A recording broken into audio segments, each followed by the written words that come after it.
Bonjour à tous, rebonjour pour ceux qui étaient là ce matin. On retrouve pour cette troisième conférence Sergio Lopez. Sergio Lopez, donc, qui est ranger, qui a été ranger, qui a créé l'association Wildlife Angel il y a maintenant quelques années.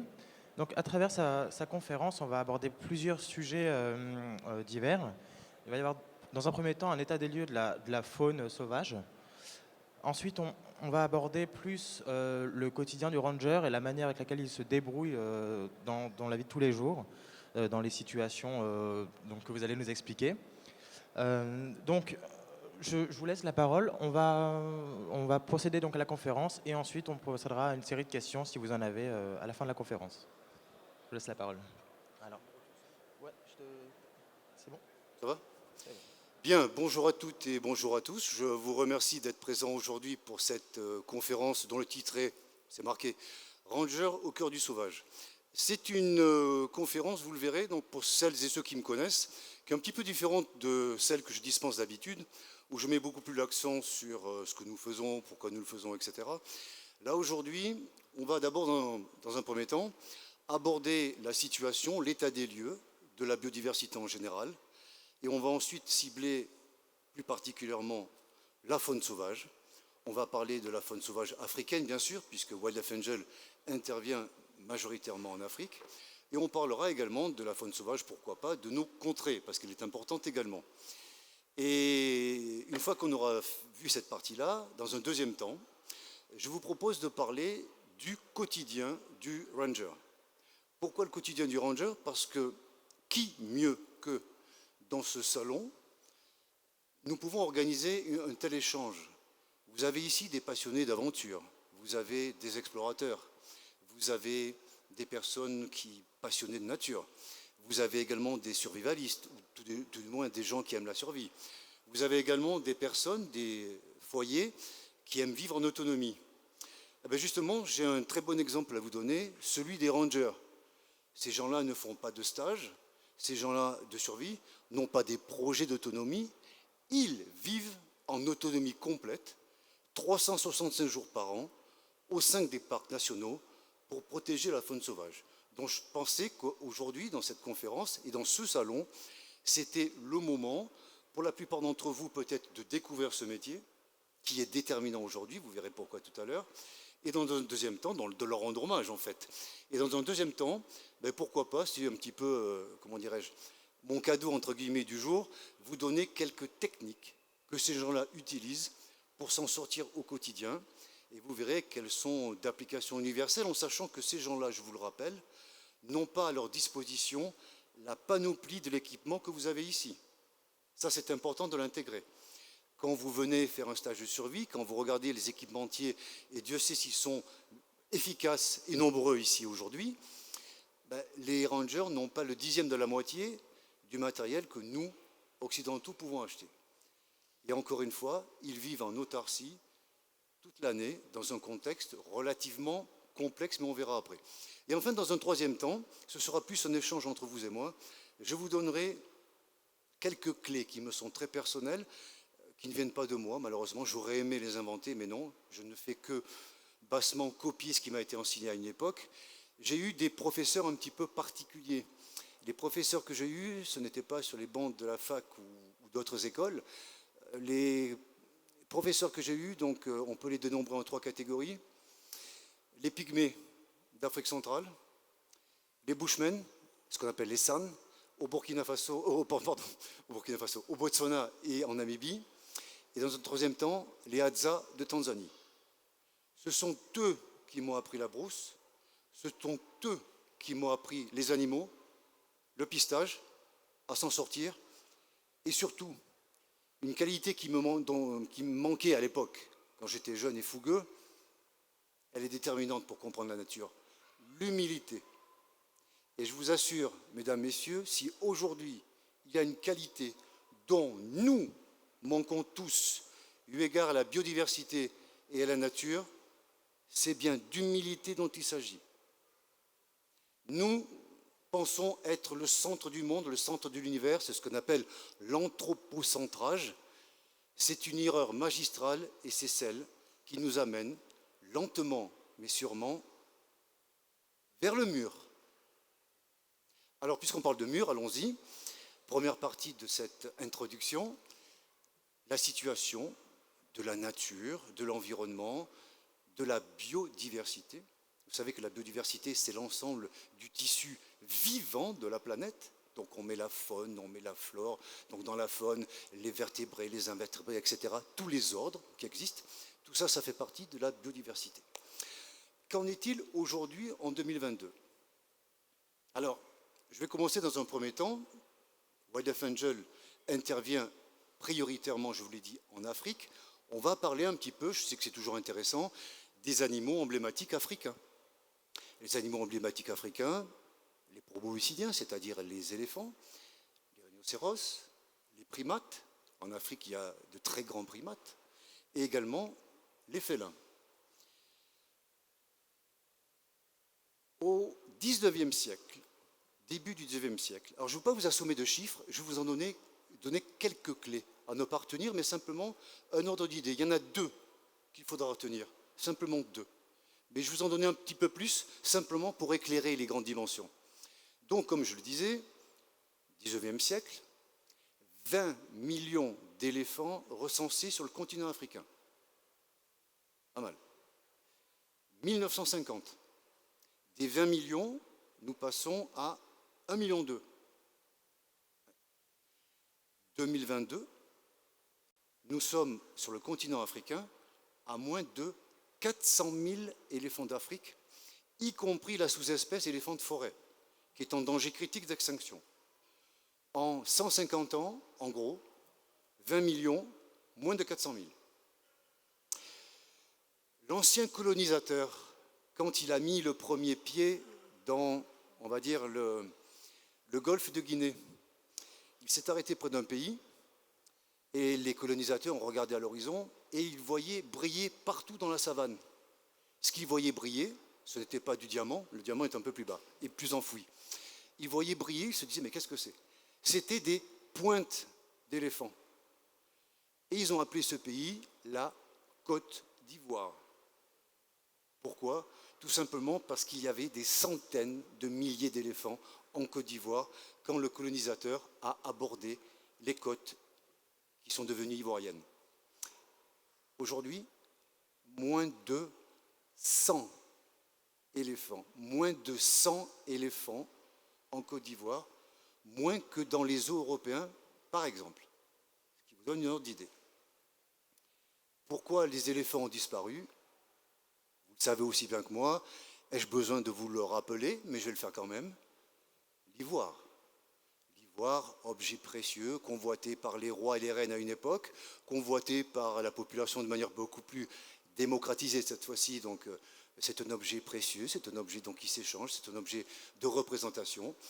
On a tué majoritairement les éléphants pour la chasse sportive, c'était au début du XXe siècle, et ensuite pour l'ivoire, pour tout ce que représente l'ivoire. Et aujourd'hui, pour d'autres prétextes, mais on va le voir, ce prétexte, il va revenir régulièrement. C'est ce qu'on appelle le conflit homme-animal. Les humains, vous savez aussi bien que moi, se développent. D'un environnement urbain, on colonise l'espace extra-urbain. On colonise l'espace entre l'extra-urbain et les villages, et on déborde des villages. Et à la périphérie des villages, il y a les réserves, il y a les territoires naturels, les parcs nationaux. Et les éléphants, donc, ce sont des grands brouteurs d'herbes et de feuilles.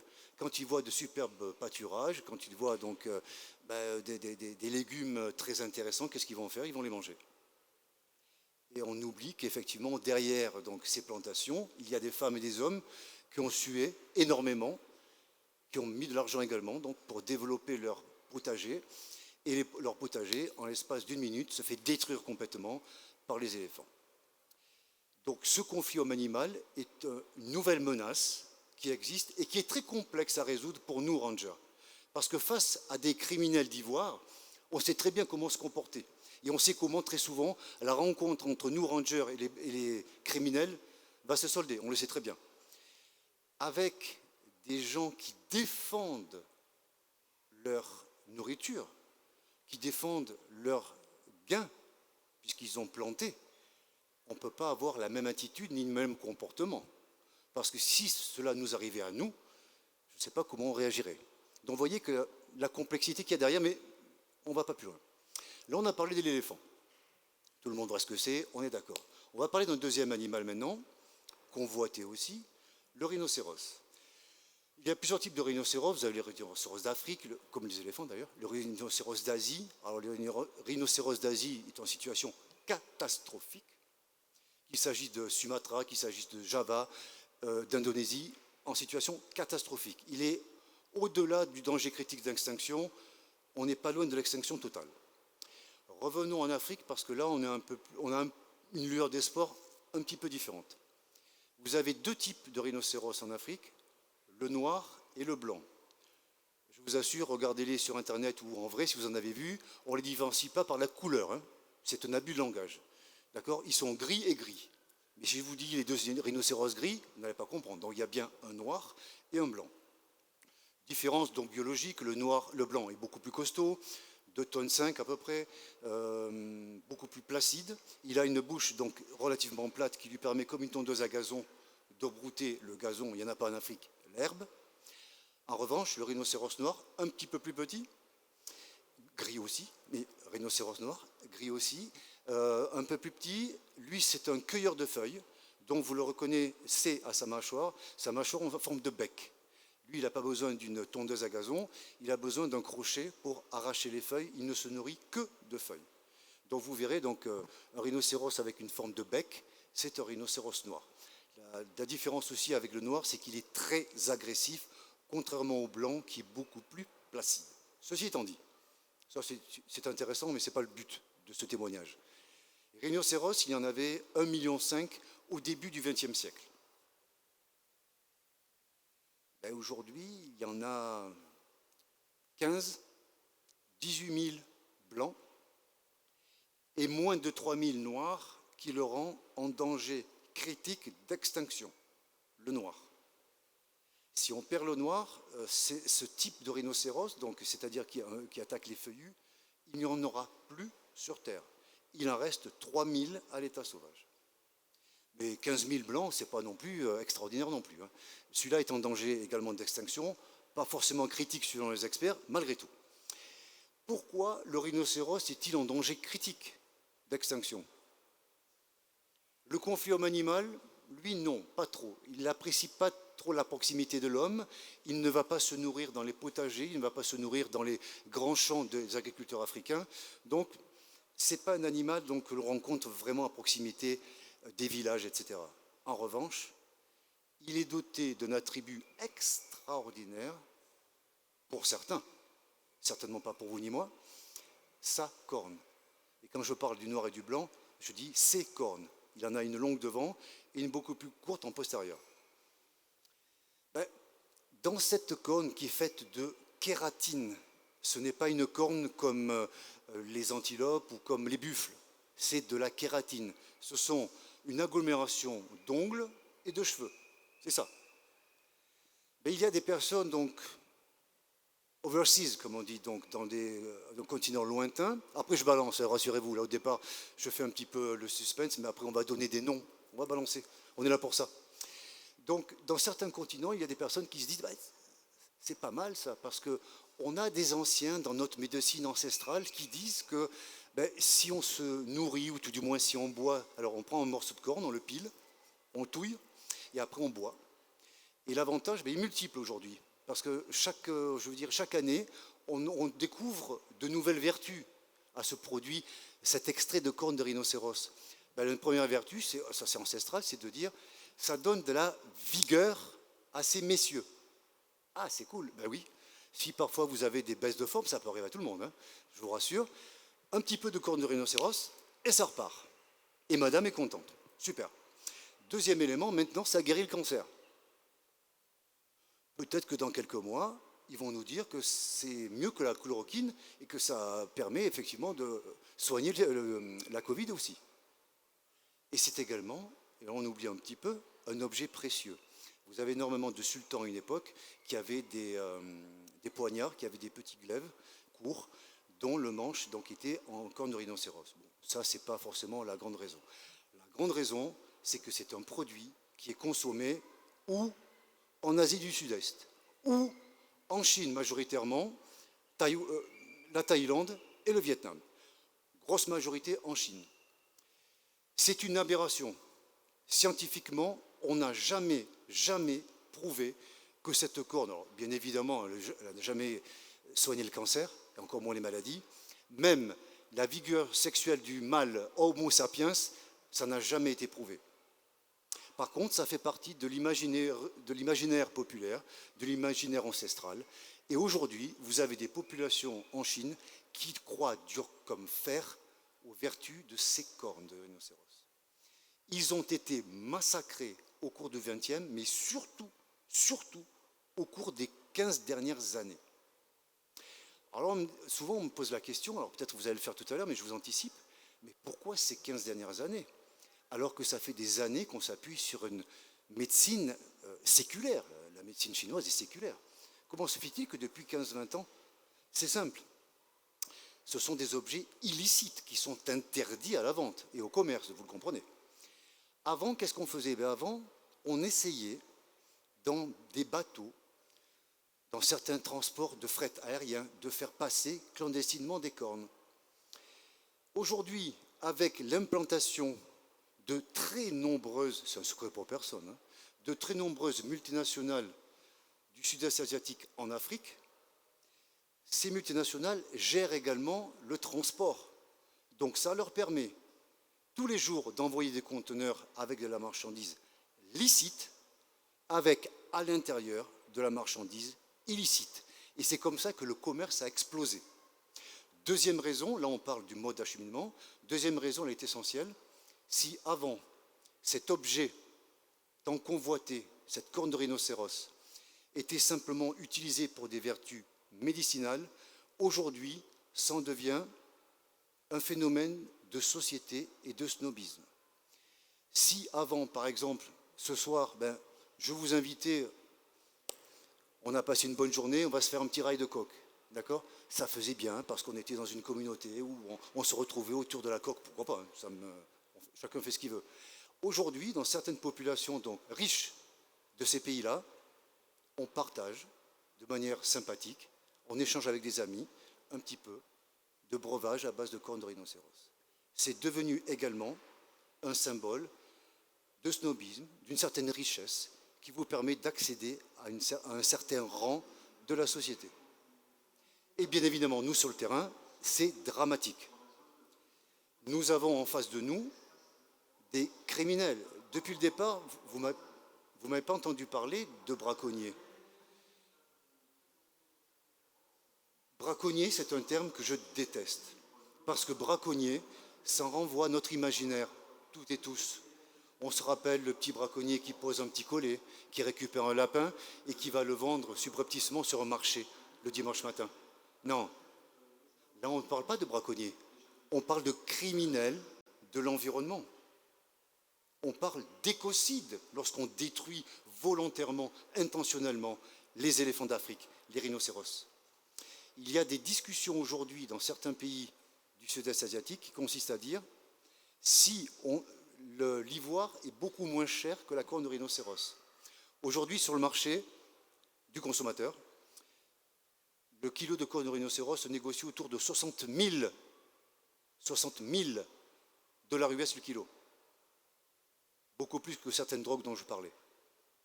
L'ivoire, c'est autour de 1 500 €. Ah, c'est moins.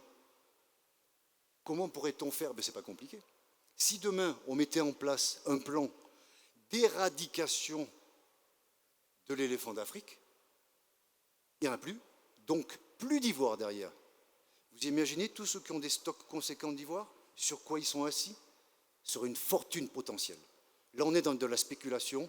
Ces gens-là sont des commerçants, tout en étant criminels. Ce sont aussi des spéculateurs. Ça veut dire que si demain, ils doivent éradiquer l'espèce, ils l'éradiqueront. Aucun problème. Je passe rapidement parce qu'encore une fois, je ne vais pas vous assommer de chiffres. Les félins, on avait plus d'1 million de lions sur le continent africain. Les personnes, peut-être y en a-t-il dans la salle qui sont originaires du Maghreb, connaissez le lion de l'Atlas, l'extraordinaire lion de l'Atlas, d'accord, dans le nord de l'Afrique. Aujourd'hui, vous pouvez le chercher longtemps, le lion de l'Atlas. Vous voyez, vous risquez de le retrouver sur Wikipédia ou dans certaines encyclopédies. Il n'existe plus. Et le lion est en train effectivement de se raréfier un petit peu dans tous les pays d'Afrique. Lui, pour la chasse sportive également. Depuis ces dernières années, donc, pour certains conflits avec les populations, si l'éléphant attaque les potagers, les vergers, le lion, il attaque les troupeaux d'animaux domestiques, enfin domestiques, d'élevage.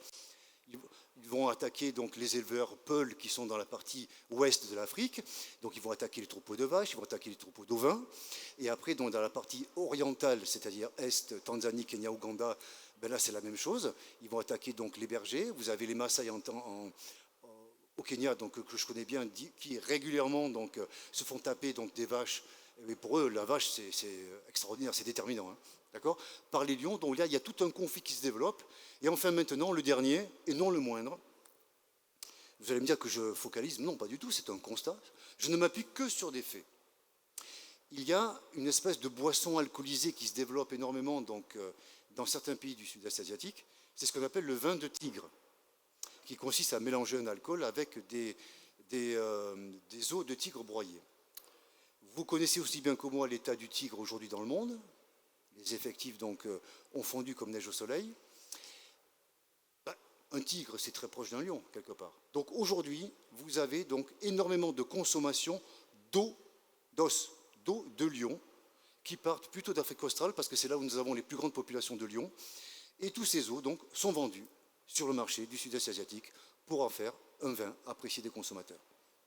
Donc ce qui veut dire que le lion, aujourd'hui, est aussi ciblé pour ça. Comment ça faire ? Et après, enfin, donc vous avez les primates. Alors, nous avons la chance, dans les pays dans lesquels nous intervenons, d'avoir le fameux gorille des montagnes, d'avoir le gorille des plaines, d'avoir le chimpanzé et d'avoir le bonobo. La dernière espèce qui manque, c'est l'orang-outan. Il n'est pas africain, on n'en parle pas, il est indonésien. Mais parmi les 5 grands primates, on en a 4. Le bonobo est en danger critique d'extinction, tout simplement parce qu'il est endémique à certaines régions de la République démocratique du Congo. Et il subit pas mal de contraintes, encore une fois, dans le rapport homme-animal. Et le chimpanzé s'en sort à peu près dans certaines régions. Le gorille des montagnes, vous le savez aussi bien que moi, on a frôlé l'extinction il y a quelques années. Et grâce à des programmes stricts, développés essentiellement par le Rwanda, l'Ouganda et un petit peu par la RDC, mais surtout par les 2 premiers, ils sont arrivés à stabiliser la population des gorilles de montagne, aujourd'hui à 1000. Pourquoi je vous dis tout ça ? Pour 2 raisons. Pour dénoncer ce qu'on appelle la criminalité illégale, c'est-à-dire ce que d'aucuns appellent le braconnage, même si vous avez compris que ce terme-là, je l'aborde. Donc, lutter contre la criminalité faunique. Le problème, mesdames, messieurs, et là, on va aborder un phénomène beaucoup plus large, c'est qu'il n'y a pas que la criminalité illégale. Il y a une criminalité qui sévit en Afrique, et pas qu'en Afrique, que j'appelle la criminalité légale. C'est-à-dire que nous, avec nos rangers, nous ne pouvons rien faire contre elle. Quand vous avez une multinationale américaine, on ne va pas citer de pays forcément, qui découvre des champs pétrolifères, qui vont détruire un ensemble, un énorme écosystème, mais dans cet écosystème, il faut y aller, extraire du pétrole. Donc on bâtit des routes, des constructions, on détruit la biodiversité. Quand on fait de la recherche d'extraction de minerais, mais je suis responsable comme eux, hein, autant qu'eux, on va en parler après. D'accord ? On cherche du minerai, on détruit tout. Tous les écosystèmes qui sont présents, moi j'en ai vu de mes propres yeux. Ça devient hallucinant ce qui reste. Rien. Un paysage lunaire après leur passage. Et ça ne fait que se multiplier. C'est-à-dire que quand vous venez dans ce salon, et je le conçois tout à fait, par désir d'outdoor, de survie, d'aventure, de se dépasser un petit peu, de rechercher le sauvage, le sauvage, mes amis, il est en train de rétrécir à vitesse grand V. Est-ce que nous avons au fond de nous notre nature? Nous sommes en train de la perdre. Je vous parle de l'Afrique. Oui. Alors certains parfois me disent, oui, mais bon, l'Afrique c'est loin. D'accord. La France. Vous pouvez. Aujourd'hui, je vais vous faire un effectif de super prédateurs en France. 70 ours dans les Pyrénées, essentiellement en Ariège. Vous avez 150, grosso modo, lynx en France, dont la quasi-majorité, enfin une grosse majorité, dans le Jura. Et après, vous avez, selon les organismes, 500 à 600 loups. On parle de la France. 550 000 km². 70, 150, 600. Et quand vous discutez dans toutes les régions de France, quand vous allez, c'est la catastrophe. On va se faire décimer les populations dont parlaient les loups. Moi, je vais même plus dans les Pyrénées marcher. Vous allez avoir ces hordes de grizzlies qui vont vous tomber dessus. 70. Et les loups, vous imaginez les loups? La bête du Gévaudan, d'accord? De nos ancêtres. 600 loups en France qui sont prêts à déferler dans toutes les campagnes, bouffer toutes les brebis, et une fois qu'ils seront rassasiés des brebis, ils vont s'attaquer à qui? À vous et à nos enfants. Voilà. Voilà la situation de la biodiversité en France. Quand on va dans les campagnes, j'entends encore des gens qui me disent « Les Pyrénées, je préfère pas trop aller randonner. » Pourquoi? On peut ne pas aimer la région. Non, il y a l'ours. Oh, effectivement, il y a l'ours. Donc il vaut mieux pas y aller. Vous savez, ici on est pas mal, autour de la Villette. Moi, depuis hier, je n'ai pas vu de lynx, ni de lion d'ailleurs, ni d'ours. Donc on pourrait effectivement faire notre survie. Ben là, on est pas mal. Voilà. Donc à un moment donné, je crois qu'il faut, je plaisante sans plaisanter, il faut raison garder. La nature, c'est notre poumon, c'est ce dont on a besoin, c'est notre mère nourricière quand même. Alors c'est sûr que c'est des grandes discussions, non. Parce que quand on est ranger, on vit au quotidien avec eux. Et ça me permet justement d'embrayer dans la vie quotidienne. Là, depuis hier, donc je regarde un petit peu ce qui se fait en termes de bivouac, en termes de conseils qui sont donnés aux gens, etc. En fait, je tiens à vous dire une chose. La survie, l'autonomie, c'est pas bien compliqué. Il y a un élément majeur. La technique, non, ça s'acquiert. Le matériel, oui, mais on peut faire sans. Par contre, quelque chose que l'on n'acquiert pas, c'est notre programmation, notre préparation mentale. Depuis que je vis avec les pygmées et les sânes, je n'ai jamais vu un seul d'entre eux allumé avec un briquet ou une allumette. Ils allument le feu sans rien. Moi, sur le salon, on me montre des super outils, machins, qui font du feu, etc. Ouais, pourquoi pas un briquet? Ah oui, mais s'il n'y a pas de briquet, oui, mais s'il n'y a pas d'appareil, si on le perd, apprenons à faire un feu sans rien, à l'ancienne. Ou avec c'est la même chose, par friction, d'accord? Apprenons à faire un feu comme ça. Quand on m'en parle d'eau, alors moi je prépare une expédition, là je suis en train de réfléchir sur l'eau, etc. Vous savez, quand on part en patrouille avec 10 rangers, si j'écoute nos amis occidentaux, oula, normalement il faut boire 2 litres et demi d'eau par jour. Oui, mais dans les conditions difficiles, n'est-ce pas, docteur? Dans les conditions difficiles, il faut au moins 3 litres 5. Ouais. Donc 3 litres 5 fois 10 rangers, donc 35 litres. Putain, on part 10 jours. 350 litres. Comment je fais? On ne fait pas. On part avec ce qu'on a. On verra bien ce qu'on va trouver. Quand je dis on verra bien, non, on l'anticipe. On part avec pas grand-chose. Parce que derrière, il y a un outil dont on ne parle pas. C'est le cerveau. C'est votre programmation. Amusez-vous demain ou cet après-midi. Moi, je commence à avoir chaud. On m'a proposé une bouteille. Je ne bois pas. Pourquoi?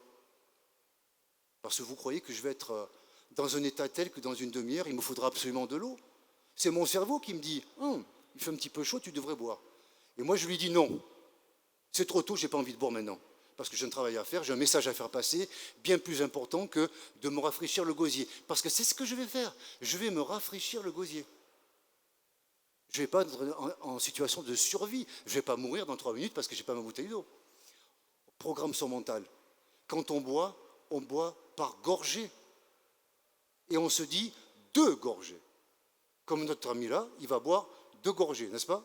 Une même, bien joué, la deuxième, ok. Voilà, on boit 2 gorgées et ça suffit. Ça sert à quoi de boire le verre entier? Franchement, à rien.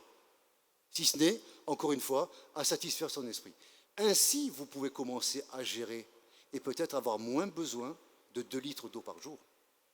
En sachant après, bien évidemment, qu'il faudra trouver un point d'eau. Je parle de température. Il y en a parmi vous, sans doute, après la conférence, parce qu'il fait chaud, qui vont aller à la buvette et qui vont boire une bonne bière fraîche. Ce n'est pas la bière qui est importante, c'est l'adjectif, fraîche. Ou moi, je vais prendre un Perrier frais. Ouais. La température corporelle est de combien? 15 degrés?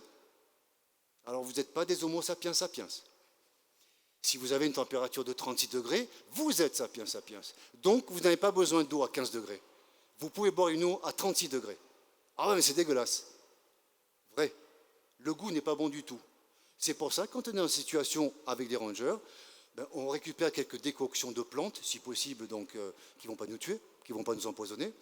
Et on va faire donc comme, comment dirais-je, un thé ou une tisane, et on boit un peu plus chaud. Parce que le tiède, c'est pas terrible, on boit un peu plus chaud. Mais ça vous rappelle rien, ça? Ces hommes bleus, là, qui sont sur des dromadaires, qui sillonnent certaines contrées, c'est ce qu'ils font. Les Touaregs, c'est ce qu'ils font. Donc moi, on me dit, oui, mais alors, on n'a pas d'eau fraîche, comment on fait? Mais tu n'as pas besoin d'eau fraîche. Et là, je parle sous contrôle du docteur. Dans 2 cas, on a besoin d'eau fraîche.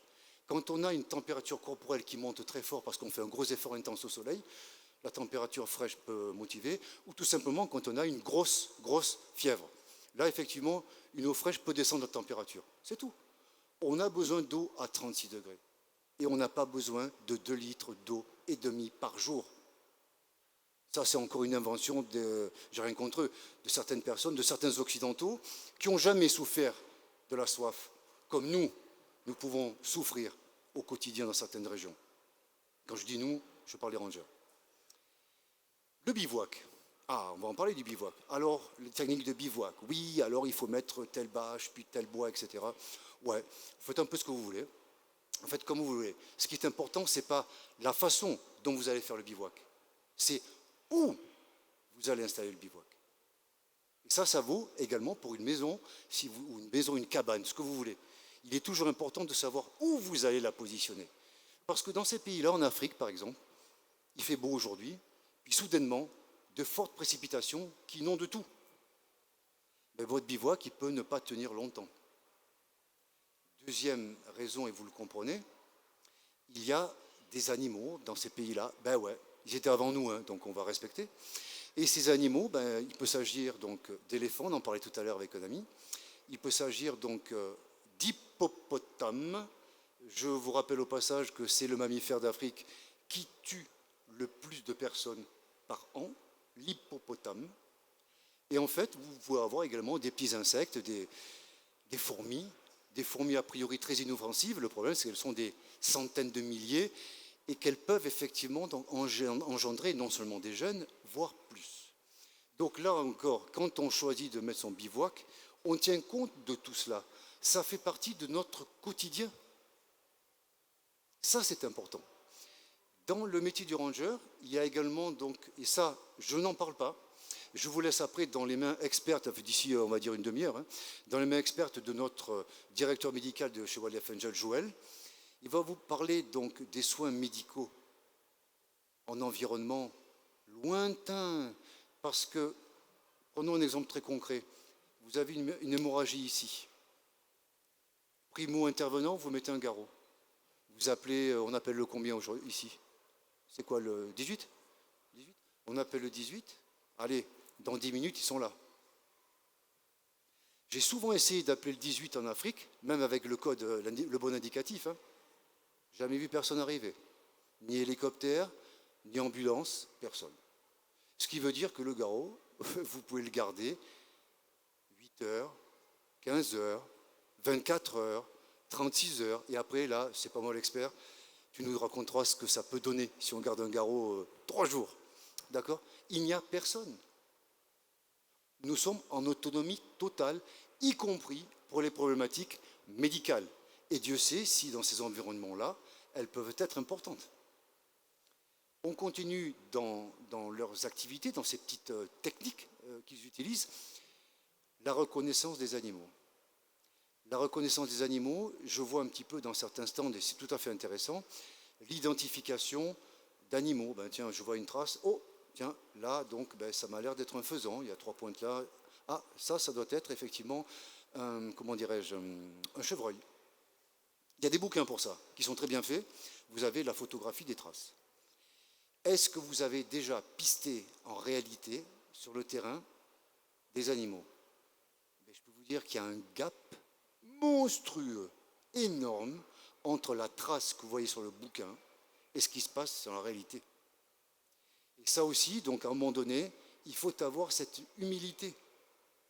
Quand j'entends parfois, on a le bouquin, il suffit que tu l'étudies et que tu saches observer, ce n'est pas vrai. Ce sont des années et des années de pratique, de travail, d'erreurs, ce qu'on appelle l'apprentissage. Les bushmen y arrivent au bout d'un certain nombre d'années. C'est pareil pour les pygmées en forêt équatoriale. Ils vont mettre un certain temps, comme on dit, pour apprendre qu'une trace identifiée dans un bouquin, c'est une chose. Par contre, la suivre sur le terrain, dans un environnement boueux, dur, avec des rochers, etc., le vent, que sais-je, donc c'est très perturbant aussi. Donc là encore, ce que j'en appelle, c'est à l'humilité, notre humilité, qui est bien trop souvent absente encore une fois. On croit que c'est tellement facile. Il suffit de prendre un bouquin, et je suis bien placé pour le dire, et je n'ai pas peur de le dire. J'ai écrit un manuel qui s'appelle le manuel de terrain du ranger africain, qui est destiné aux rangers africains, mais pas que, qui est destiné à éveiller tout le monde, et surtout à montrer l'étendue des connaissances nécessitées par ce métier d'être un ranger. Okay, demain, vous allez l'acheter, notre ONG va être contente, hein. Vous allez bouquiner, apprendre par cœur les 450 pages, ah ben ça y est, vous êtes ranger africain. Moi, je ne pense pas. J'ai quelques doutes, peut-être, hein, à voir, mais j'ai de gros doutes. Parce qu'encore une fois, il y a tout un long apprentissage derrière dans un métier. Ranger, c'est un métier très complexe parce qu'ils sont au cœur de la nature, au cœur de la biodiversité, au cœur du sauvage. Et je vais finir ma partie, donc on est dans les temps, par un élément clé. Je vous ai parlé tout à l'heure de... J'ai souvent insisté sur la psychologie. Je vais vous livrer une réflexion personnelle. Il y a quelques années, on va dire une quinzaine d'années, lors de mes allers-retours incessants, parce que je rentre en France, je suis une émission à la télévision que je trouve fort intéressante. Elle présente un Anglais des forces spéciales qui s'appelle Bear Grylls, qui fait une émission passionnante, donc il est dans plein d'endroits sur Terre, etc. Il est dans des conditions difficiles et il essaie de survivre. L'émission est sympa et je ne me permettrai pas d'apporter un quelconque critique ou quoi que ce soit sur l'émission. Elle a le mérite d'attirer énormément de personnes vers cette activité. Il y a un point qui m'a profondément gêné et qui continue à me gêner aujourd'hui, par rapport à ce qui a été fait dans cette émission, on va en parler, mais également dans certains messages que j'entends un petit peu partout. Man versus wild. L'homme contre la nature. J'entends parler de stages de survie en milieu hostile. Et j'entends parler d'autres émissions, l'homme face à la nature. Mesdames, messieurs, vous faites ce que vous voulez de mon conseil. Mais si demain, vous partez en expédition, en randonnée, en tout ce que vous voulez, avec à l'esprit l'homme face contre, vous avez perdu. Il n'y a aucune personne dans cette salle qui peut prétendre lutter contre la nature. Quelle imposture de prétendre ça. L'homme face à la nature, on arrête tout, il est mort. Ah oui, merde. L'homme man versus wild, il est mort aussi. Ah ouais. Et dans un milieu hostile, si le milieu est hostile, tu vas mourir. Si on me téléporte sur Mars, je meurs dans la seconde qui suit. D'accord? Non. Vous voulez optimiser ce potentiel-là. Vous voulez donc faire corps avec votre environnement. Ce n'est pas contre, c'est avec. Vous faites partie de la nature. Et si vous comprenez ça, je vous assure, vous avez fait un grand pas en avant dans tout ce qui est environnement de survie, dans ce qui est environnement d'autonomie. On compose avec parce qu'on fait partie et on doit se servir de ce qu'elle vous apporte. Combien de fois j'entends ça et là des préparateurs d'expédition. Ah ouais, tu pars en environnement semi-aride, fais attention à la chaleur, etc. Tu pars dans la jungle, oh là là, fais attention, l'humidité, tu ne pourras pas faire du feu. Tu vas avoir des animaux, des bestioles, des insectes. Ah oui, mais là, tu pars donc en montagne. Ah oui, mais on lève. Non, c'est pas comme ça qu'il faut dire. Tu pars demain en forêt équatoriale. Réjouis-toi, parce que c'est la nature, la vraie. C'est pas le périph', c'est pas les immeubles, c'est pas le Trocadéro. C'est la vraie nature.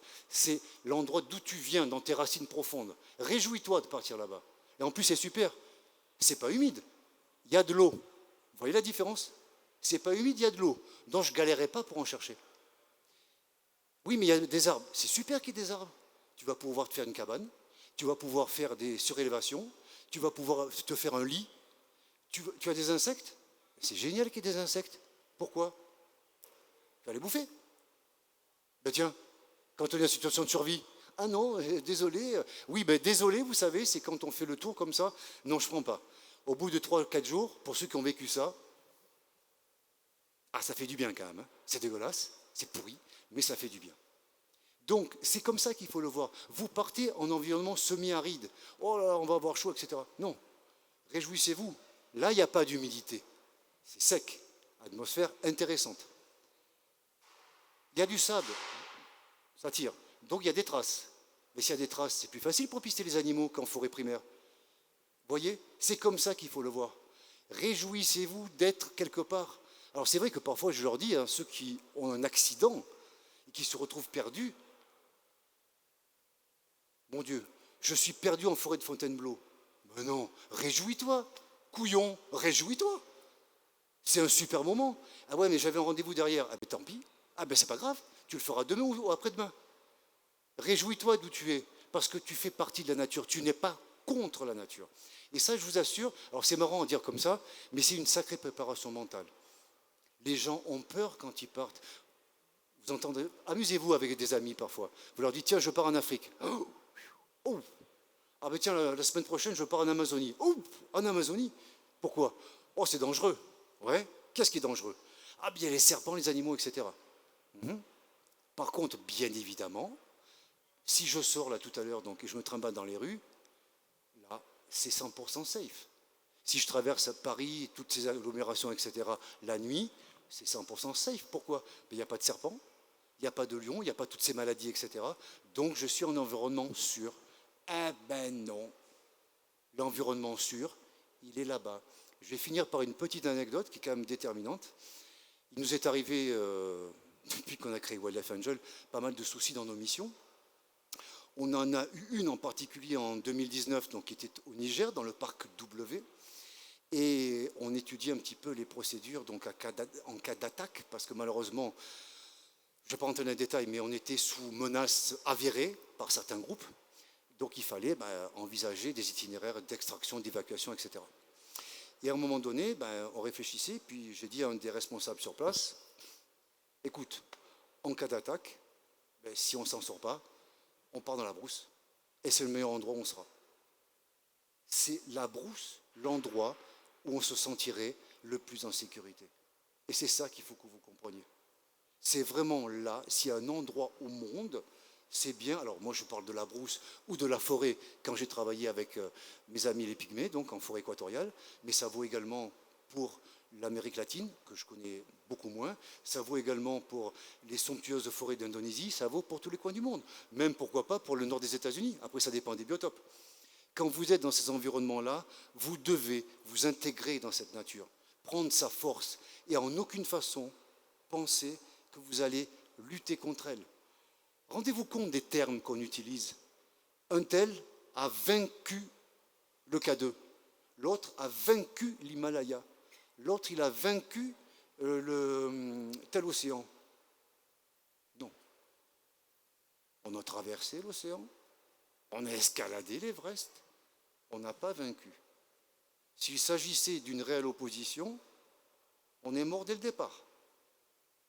La nature vous accueille, et justement, profitez de ce qu'elle vous offre. Donc encore une fois, profitez de ce salon pour bien vous imprégner de tout ce qui existe, des formations, de la technique, de tout ce que vous voulez. Mais le plus important, si demain vous voulez vivre en autonomie, si après-demain vous voulez faire une survie, du moins une expédition, ou être en situation de survie, il n'y a que le pouvoir de votre mental qui va vous en sortir. Les objets sans mental ne serviront à rien. Tout votre équipement, ultra, tout ce que vous voulez, ne vous servira à rien. Tout ce que vous aurez appris vous servira un petit peu, mais vous ne vous en sortirez pas. Pour vivre en harmonie dans notre environnement, dans cette magnifique biodiversité, et je vous l'ai dit dès le départ, attention, au risque de la perdre bientôt. C'est la raison pour laquelle il faut aussi se mobiliser, aussi donc attirer toutes les personnes donc, pour qu'elles bénéficient justement de cet intérêt dans la nature, dans la biodiversité, pour qu'on comprenne pourquoi on en a besoin. Et je finirai tout du moins la partie qui me concerne sur un élément donc, qui sera repris ensuite ultérieurement. Donc Wildlife Angel, c'est une ONG française qui a été créée en 2014, dont je suis le président fondateur, après avoir parcouru donc l'Afrique en long, en large, en travers pendant des années, et devant précisément toutes les statistiques que je vous ai données tout à l'heure, ben, je me suis dit à un moment donné, il faut agir. Tu ne peux pas que te contenter de constater, de dire ouais, mais ça ne va pas, c'est grave, c'est grave. Il faut agir. Donc l'association Wildlife Angel, sa mission, c'est la protection de la biodiversité en Afrique, en particulier les espèces sauvages en danger, mais ce n'est pas fini, en travaillant auprès des populations donc, qui la protègent, cette biodiversité. Et la population qui protège la biodiversité, ce sont les rangers. Donc nous formons, nous accompagnons, nous équipons les rangers des pays d'Afrique dans lesquels nous intervenons, dans lesquels on nous appelle, et nous les préparons précisément justement à ce combat, parce que c'est un combat dont il s'agit. En face, vous l'avez compris, la criminalité est forte, la criminalité est organisée, équipée, motivée. Donc en face, effectivement, il a fallu monter d'un cran. Alors bien évidemment, les rangers existent depuis la nuit des temps, mais malheureusement, leur formation, leur équipement, leurs procédures n'ont pas suivi l'évolution de la criminalité. C'est la raison pour laquelle il était important que Wildlife Angel, mais d'autres, on n'est pas les seuls, heureusement, d'autres associations, d'autres ONG, soient embarquées donc dans l'aventure avec nous pour faire monter ces rangers en compétences. Donc, à un moment donné, mais Jo, ça je te laisserai en parler, nous avons besoin, alors bien sûr, comme toutes les ONG, nous avons besoin de dons, etc., bien évidemment, mais ce n'est pas ça l'objectif. Nous avons besoin donc de personnes, de femmes, d'hommes, de jeunes, de moins jeunes, qui rejoignent nos rangs, parce qu'on a besoin effectivement de troupes sur le terrain, pas que pour former les rangers. Certains, donc, il y aura des élus effectivement pour les former, mais on a également besoin de toute une variété d'acteurs donc, pour nous accompagner sur le terrain. Et voilà, donc j'en profite pour le dire, donc nous sommes joignables. Je crois que tu as des trucs sur Facebook, Internet, tout ça. Ouais. Donc nous sommes joignables sur tous les supports existants aujourd'hui. N'hésitez pas, donc prenez contact avec nous, parce qu'on a besoin de toutes les bonnes volontés. Mais encore une fois, rejoindre Wildlife Angel, c'est rejoindre un combat, une cause déterminante, mais c'est aussi, si on me demande, est-ce que j'ai besoin d'avoir un passé militaire? Est-ce que j'ai besoin d'avoir un passé ceci, d'un passé cela? Non. Il y a une chose sur laquelle nous sommes intraitables, c'est l'humilité. Vous l'avez compris depuis tout à l'heure, j'en parle depuis 3 quarts d'heure. Si vous venez en tant que Rambo, non mais parce qu'on en a connu. J'ai une amie, allez, je vous la donne cette anecdote que j'adore, Kinessa Johnson, peut-être que vous la connaissez, une américaine. La tueuse de braconniers, ben, je lui dis ma grande, si tu te pointes en Afrique auprès des gouvernements africains avec l'étiquette de tueuse de braconniers, tu ne vas pas aller bien loin. Elle n'est pas allée bien loin. Donc encore une fois, déjà on ne tue pas les braconniers, puis on ne parle pas de braconniers, j'en ai déjà parlé, et encore une fois, de l'humilité, on apporte à nos frères africains nos connaissances, mais eux nous apportent leurs connaissances. Et c'est justement en travaillant en symbiose avec nos frères africains, nos rangers, sur le terrain, qu'on arrive à avoir des résultats. Donc c'est la condition sine qua non. Si un jour vous voulez nous rejoindre, c'est amener toute votre volonté, tout votre dynamisme et votre humilité. C'est ça qui fera la différence sur le terrain. D'accord? Bien, donc on est dans le temps. Ok. Donc ce que je vous propose à présent, c'est de prendre le micro. On le fait circuler, comment ça se passe? Et donc profitez-en, ce n'est pas tous les jours qu'on peut faire ce genre de conférence. Il n'y a pas de questions interdites, toutes les questions sont autorisées, donc allez-y. Je vous écoute. Est-ce qu'il y a des questions? Personne n'a de questions? Allez. Je vous donne au monsieur derrière et je vous le repasse. Merci pour la conférence. Comment vous en êtes arrivé là, dans votre parcours perso, à faire le travail que vous faites? C'est très indiscret, jeune homme. Non, je plaisante. C'est une bonne question parce qu'effectivement, donc, alors, je vais vous répondre de manière un peu plus subtile.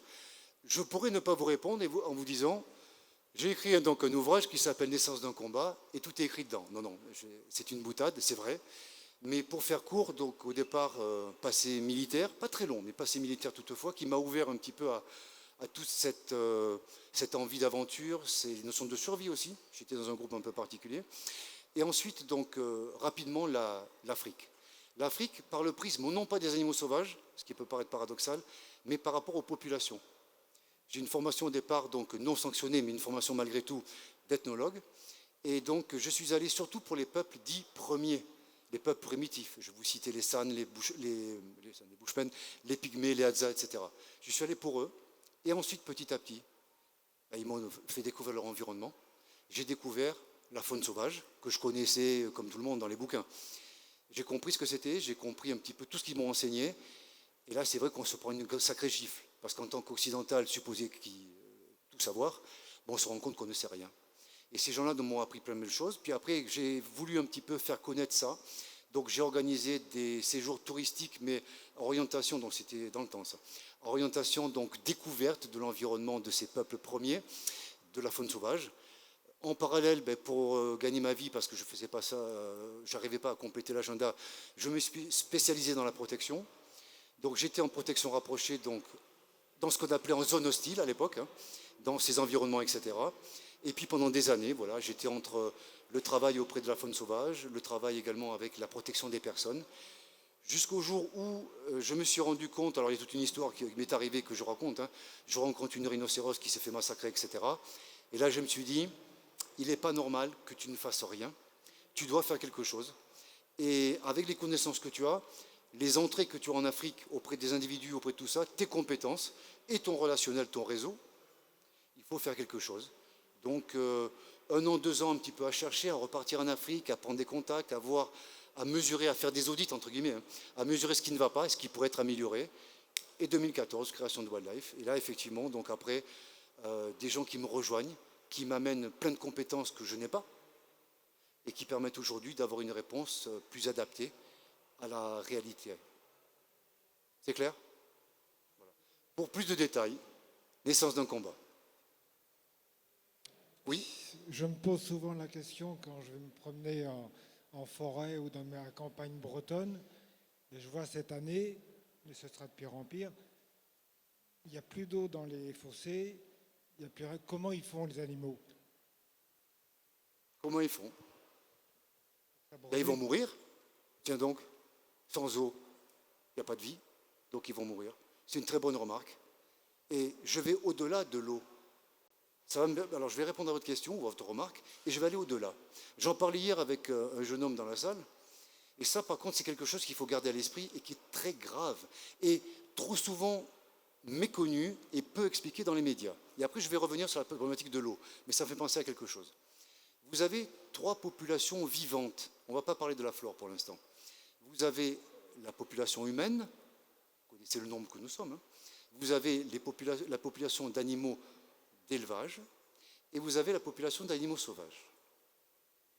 Depuis 200-300 ans, ça tourne comme ça. Vous en avez une qui explose, c'est l'homme.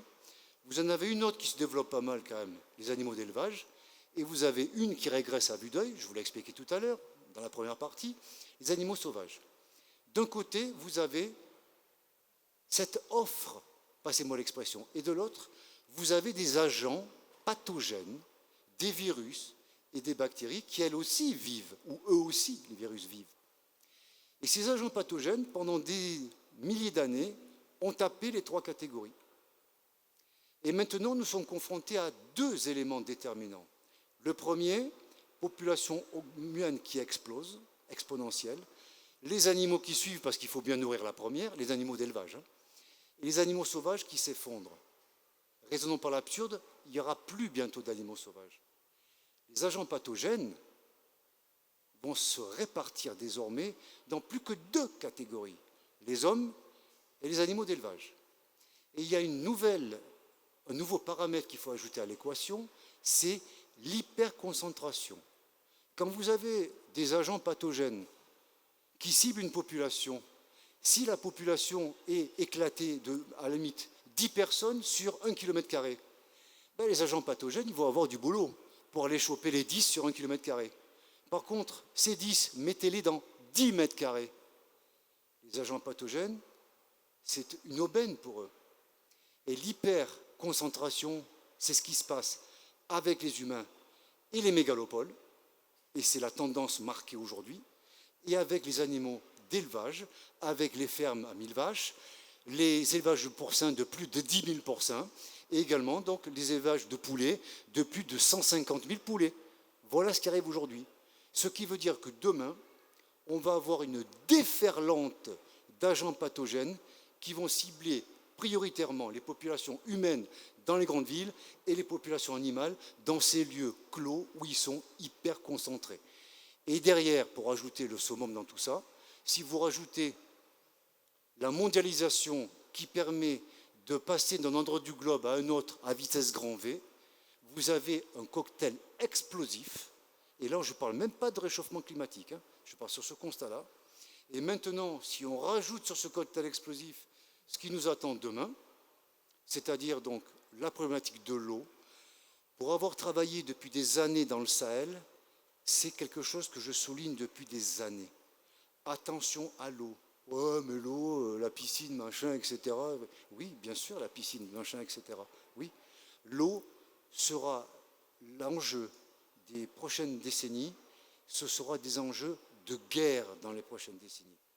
On va s'entretuer pour l'eau, c'est clair. Et là, pas pour des impérieux motifs d'expansion ou quoi que ce soit, pour l'eau. Donc, ce qui se passe aujourd'hui, effectivement, donc, vous citez la Bretagne, mais on peut citer malheureusement d'autres régions. Donc, manque d'eau. Pourquoi ? Bétonisation. L'élevage intensif qui n'a pas permis, effectivement, donc, qui raréfie donc, la richesse des sols, qui les rend durs. Et après, qu'est-ce qui se passe aussi ? C'est quand les pluies torrentielles arrivent, là, on se prend des méga inondations dans la gueule. Pardon ? Population aussi. J'ai pas compris. La surpopulation. Oui, mais tout à fait, c'est lié, la surpopulation, absolument. L'hyperconcentration, la surpopulation. Donc, je ne veux pas vous gâcher un dimanche qui commençait bien, mais je crois que vous êtes aussi là, toutes et tous, pour entendre des vérités. Parce que parfois, donc, à la télévision, on arrange un petit peu, puis on fait passer l'information que l'on veut. Non, la situation est difficile, elle le sera de plus en plus. Moi, encore une fois, le combat, il est pour les futures générations, il est pour nos enfants, il est pour les enfants de nos enfants à venir. Il est là l'enjeu, d'accord ? Il faut penser à eux. Parce qu'aujourd'hui, on va à peu près s'en sortir peut-être dans les prochaines années proches, mais par contre, les prochaines décennies seront difficiles. Et le manque d'eau en particulier. Nous, on le voit au Sahel. Pour moi, le Sahel est un échantillon représentatif. Regardons ce qui se passe au Sahel et on pourra déterminer des projections derrière. Et on voit petit à petit la barrière sahélienne, c'est-à-dire le Sahara, le Sahel, descendre petit à petit en un endroit même où ils veulent faire la fameuse muraille verte. D'accord ? La muraille verte dont j'entends parler depuis des années. Et avec les problématiques sécuritaires, elle aura de moins de chances d'aboutir. Mais effectivement, cette barrière verte était pour contrer la descente du Sahel. Petit à petit, le Sahel descend et advienne que pourra. Vous pensez que c'est faisable, ça ? La Grande Muraille Verte ? Oui. Oui, dans des conférences, dans des colloques, dans des travaux de réflexion d'experts, oui, bien sûr. Dans la réalité ? Non. Mais il faut bien que ces gens-là s'occupent. D'autres questions ? Oui, monsieur.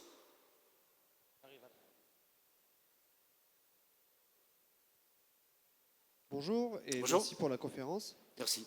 Je voulais poser une question à propos de la pression que pouvaient ressentir les rangers de la présence des groupes armés, alors notamment dans le Sahel, mais dans toute l'Afrique. Enfin, je veux dire, il y a